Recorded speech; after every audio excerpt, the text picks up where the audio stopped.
আসসালামু আলাইকুম। আপনারা কেমন আছেন? ভালো আছেন? আমি একটা ভিডিও নিয়ে আসলাম। দেখেন, কোরিওগ্রাফার অপু বিশ্বাসের নিয়ে ভালো কথা বলতাছে। কোরিওগ্রাফার মানে এক ধরনের মানুষ আছে, অপু বিশ্বাসের নিয়ে বাজে কথা বলতাছে। অপু বিশ্বাসের সিঙ্গাপুর বিয়ে হয়েছে, হ্যান ত্যান মেলা কিছু এগুলা বলতাছে। বুবলির ভক্তরা, এগুলা বুবলির ভক্তরা হইলে বলতাছে অপু বিশ্বাসের নিয়ে বাজে কথা বলতাছে, বুঝছেন? তে এই যে কোরিওগ্রাফার যে অপু বিশ্বাসের হাতে কাজ করে, এই কোরিওগ্রাফার সত্যটা প্রকাশ করে দিল যে না, হ্যাঁ সিঙ্গাপুর যায়, তার ছেলে নিয়ে আপনার খান যায় না, মানে কোন স্কুলে পড়াইব, কোন জায়গায়, সেই জায়গায় হ্যাঁ খুঁজতেছে ভালো পজিশনে স্কুলে পড়ার লেগে। আর এসব বলে বুবলির ভক্তরা হইলে ছড়ায়। আর ওই যে গৌতম সাহা হলে আরও ছড়ায়। গৌতম সাহাটা হলে বুবলির দালাল, টাকা খাওয়া দালাল। তো আসসালামু আলাইকুম। আপনারা কেমন আছেন? ভালো আছেন? আমার এই ভিডিওটা আপনারা দেখেন, লাইক করেন, কমেন্ট, শেয়ার করেন। আমি এই যে আর কথাটা শুনেন, দেখেন কি বলে। ইন্টারভিউটা আমি পুরোটা দেখেছি। সেখানে আমার কাছে রং মনে হয়েছে উপস্থাপিকা বা যে প্রোগ্রামটা, যে চ্যানেল থেকে প্রোগ্রামটা প্রচার করা হয়েছে তাদেরকে আমার রং মনে হয়েছে। কারণ এই ধরনের একটা প্রশ্ন একজন সেলিব্রিটিকে নিয়ে করা একদমই উচিত না। বিকজ সেই সেলিব্রিটি কোনোদিনও তার পার্সোনাল প্রোফাইল থেকে বা পার্সোনাল পেজ থেকে কিন্তু সেটা কখনো অ্যানাউন্স করেনি বা তার মুখেও কোথাও বলেনি। সেটা না জেনে আন্দাজ করে আমরা তো এরকম অনেক রিউমার হয়, প্রত্যেকটা সেলিব্রিটি বলিউড থেকে শুরু করে প্রত্যেকটা সেলিব্রিটি নামে এরকম রিউমার হয় এবং এই নিউজটা কিন্তু বিক্রি হয়। তো এটা নিয়ে আমার আসলে এটা খুবই হাস্যকর। দিদির যদি এরকম কোনো সিদ্ধান্ত হয় সবার আগে আমরা জানবো এবং আমাদের দিদির ভালোবাসার দর্শকরা জানবে। কারণ এটা অনেক বড় একটা সিদ্ধান্ত। ঢালিউড কুইন কিন্তু সকলের আপামর মানুষের ঢালিউড কুইন। তো ওনার যে কোনো সিদ্ধান্ত উনি একা যদিও নেয়ার ওনার ব্যক্তিগত ব্যাপার, বাট এটা পাবলিকলি যতক্ষণ না আসে ওটা নিয়ে আমরা আসলে কথা বলাটা কারণই নাই। আর একটা কথা যেটা বলতে চাই, যাকে প্রশ্ন করা হয়েছে। আসসালামু আলাইকুম। আপনারা কেমন আছেন? এইটা নির্মাস ছড়াইতেছে বুবলির ভক্তরা আর গৌতম সাহা। বুবলির ভক্তরা ছড়ায় জানে ওই যে বুবলি যে বাচ্চা হয়েছে, সাকিব স্বীকৃতি দেয় নাই, তাহলে ওই বুবলির ওইটা ঢাকার নিগে এখানে হলো অপু বিশ্বাসের এখানে হলে মিথ্যা অপচার করতেছে যে সিঙ্গাপুর বিয়ে হয়েছে। আসলে করে সিঙ্গাপুর না, আসলে এই যে বলতেছে, দেখেন আপনি একটা কথাই শোনায়, এই যে দেখেন কি কয়। স্যাড হতে, ডিপ্রেশনে যেতে দিদি সবসময় নিজেকে অনেক বেশি স্ট্রং রাখে এবং যতই ঝড় বাদল যাই কিছু আসুক না কেন সে স্ট্রংলি ব্যাপারটা ডিল করে যায়। এবং আরো একটা জিনিস যেটা হচ্ছে উনি অ্যাজ এ হিউম্যান বিং খুবই ভালো একটা মানুষ। শুধুমাত্র আমি না, আপনারা যারা মিডিয়ার প্রত্যেকটা সেক্টরের মানুষ যারাই দিদিকে একবার দেখেছে কেউ কখনো বলতে পারবে না যে অপু দিদির সাথে খারাপ কিছু না করা পর্যন্ত উনি কারোর সাথে খারাপ বিহেভিয়ার করেছে।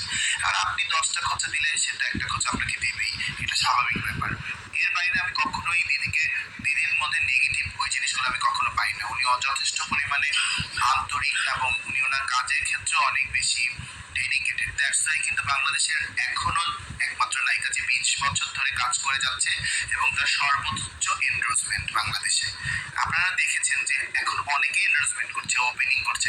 বেশিরভাগ কাজগুলো দিদি যেটা করতে পারেন আমি দেখেছি যে দিদির কাজগুলো যেগুলো আমাদের সাথে ভ্যাটেবলে মিলে না, তারপরে আমি সেকেন্ড আর্টিস্ট 1 2 3 দেখতে পাই। আমি সবার সাথেই কাজ করি, সবাইকে রেসপেক্ট রেখে বলছি, মানে এটা একদম আপনাদের মাথায় নিতেই হবে। দিদির প্রথমেই সবার একটা সিলেকশন থাকে অপু বিশ্বাস দিদি।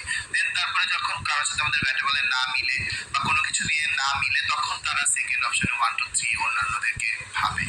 এটা একদমই একটা ভিত্তিহীন একটা প্রশ্ন।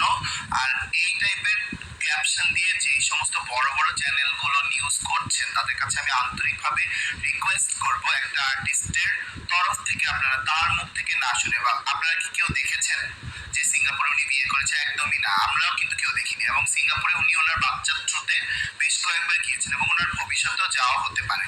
কারণ যেহেতু উনি এখানে বাচ্চাকে স্কুলিং এর একটা প্ল্যানিং চলছে এবং এটা কিন্তু অফিসিয়ালি ওনার হাজবেন্ড বা আব্রামের বাবা এবং দিদি দুইজন মিলে কিন্তু ওরা ডিসিশনটা নিয়েছে, এটা কিন্তু একার সিদ্ধান্ত না।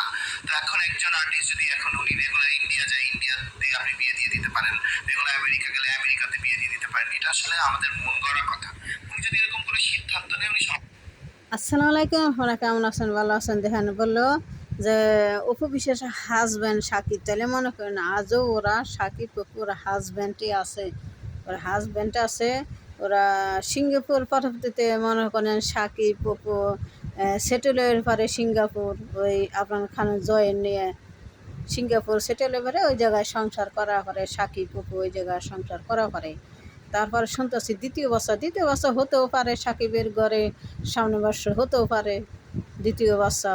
ও আর কোনো তো এটার নাই, অপশন নাই, কিসের নিয়ে আর কোনো ভুল নাই যে সাকিব তার স্বামী হতেও পারে, বাচ্চা হোক, দশজনে খুশি। তো এইটা নিয়ে নিমাশা ছড়াইতেছে বুবলির ভক্তরা হইলে অপু বিশ্বাসের নিয়ে নিমাশ ছড়াইতেছে, বাজে বাজে কথা বলতেছে, সিঙ্গাপুর বিয়ে হয়েছে, দ্বিতীয় বাচ্চা হইবে, পাল্লা দপ নাই, নানান ধরনের কথা বলতেছে, বুঝছেন। তাই আপনাকে ভিডিওটা দেখলাম, ধ্যানে মনে করলেও যে জায়গায় অপু বিশ্বাস যায় সাকিবের সাপোর্ট আছে, সাকিবের সাপোর্ট দেয়।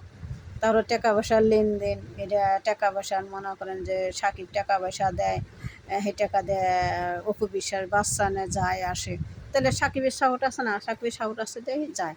তো আসসালামু আলাইকুম, আমার ভিডিওটা আপনার দিন লাইক করেন, কমেন্ট করেন, শেয়ার করেন। আসসালামু আলাইকুম হে বারবার করলে যে সাকিব তার স্বামী, তাকে সাকিব তার স্বামী, তারা দুজনেই বুদ্ধি পরামর্শ করে দুজন বেঁচে চলে যায়, সাকিবের সাপোর্ট পায় অপু বিশ্বাস। দেখছেন আপনাকে শোনাল, আবারও একটু শোনাই। এখানে সে স্ট্রংলি ব্যাপারটা ডিজার্ভ ডিল করে যায়। এবং আরো একটা জিনিস যেটা হচ্ছে উনি অ্যাজ এ হিউম্যান বিং খুবই ভালো একটা মানুষ। শুধুমাত্র আমি না, আপনারা যারা মিডিয়ার প্রত্যেকটা সেক্টরের মানুষ যারা এই দিদিকে একবার দেখেছে, কেউ কখনো বলতে পারবে না যে অপু দিদির সাথে খারাপ কিছু না করা পর্যন্ত উনি কারোর সাথে খারাপ বিহেভিয়ার করেছে। আর আপনি 10টা খোঁচা দিলে সেটা একটা খোঁচা আপনাকে দেবেই, এটা স্বাভাবিক ব্যাপার। এর বাইরে আমি কখনোই দিদির মধ্যে নেগেটিভ ওই জিনিসগুলো আমি কখনো পাই না। উনি যথেষ্ট পরিমাণে